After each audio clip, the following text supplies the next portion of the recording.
अभ्यासेऽप्यसमर्थोऽसि मत्कर्म परमो भव मदर्थमपि कर्माणि कुर्वन् सिद्धिमवाप्स्यसि। बंधुगण, भगवानंकर स्मरण करिबा पई उपदेश देवा ताहाकु कार्यतः करिबा अपेक्षा अनेक सहज अटे। मन भौतिक शक्ति द्वारा गठित, तेणु यह स्वाभाविक भावरे संसारर भौतिक पदार्थ प्रति आकर्षित होइଥାଏ। एहाकु भगवत अभिमुखी करिबा पई सुचिंतित एवं दृढ़ उद्यम आवश्यक होइଥାଏ। भगवानंक स्मरण करिबा उचित। एई उपदेश आमे शुणी थाउ एवं ताहाकु कार्यकारी करिबाकु इच्छा मध्य करिथाउ, किंतु निजर कर्मरे व्यस्त रही भगवान आम मनरु चली जाइथांती। तेणु जो मानंक पई सारा दिन भगवानंक स्मरण करिबा कष्टकर होइଥାଏ, सेमाने कोन करिबा उचित? श्रीकृष्ण एहार उत्तर एई श्लोकरे देइछन्ति। जो माने निरंतर भगवानंक स्मरण करिपारंती नाही, सेमाने समस्त कर्म तांको उद्देश्य रे करिबा उचित। सेमाने जहा किछि भी करंती ताहाकु एई मनोभाव रे करिबा उचित जे एहा सेमाने भगवानंक सुख पई करूछन्ति। जेपरि पूर्वरु श्लोक 9.27 एवं 9.28 रे वर्णना करा जायछि।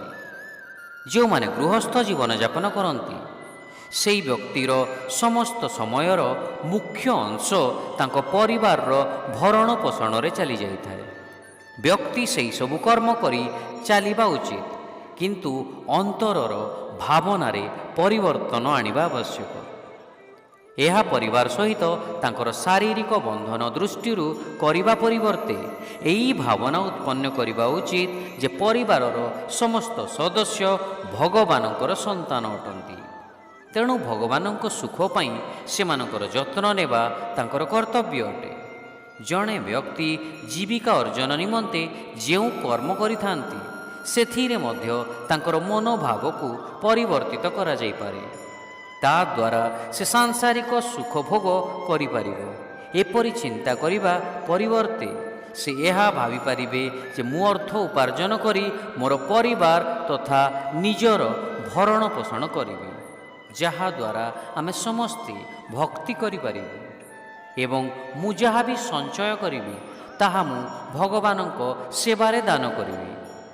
सेहीपरि खाइबा, शोइबा, स्नान करिबा आदि शारीरिक कर्म को आमे त्याग करि पारिबा नाही, किंतु सेथिरे मध्य आमे दिव्य भावना रखि पारिबा।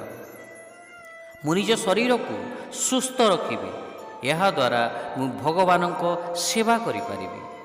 एहार भरण पोषण पई मु समस्त कर्म निष्ठार सहित करिबी। जेतेबेले आमे भगवानंक सुख पई कर्म करिबाकू अभ्यास करिबा, स्वाभाविक भावरे आमे समस्त स्वार्थयुक्त कर्मरु निवृत्त होइजिबा एवं भगवानंक सेवा रूपक कर्म करिबा दिगरे अधिक आग्रही हेबा। एवं एहिपरि भावरे आमर प्रत्येक कर्म को परम ब्रह्म श्रीकृष्णंक सुख उद्देश्य रे अर्पण करी आमे तांकोठारे मन को केंद्रित करि पारिबा। तापरे आम हृदय रे भगवानंक प्रति प्रेम क्रमशः बुद्धि पाइबो एवं आमे तांको सर्वदा स्मरण करिबारे सफलता हासिल करि पारिबा।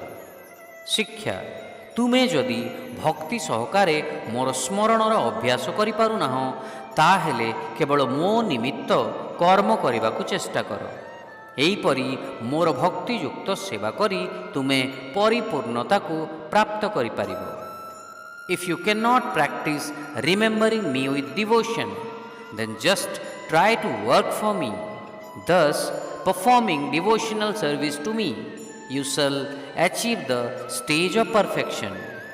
Hare Krishna.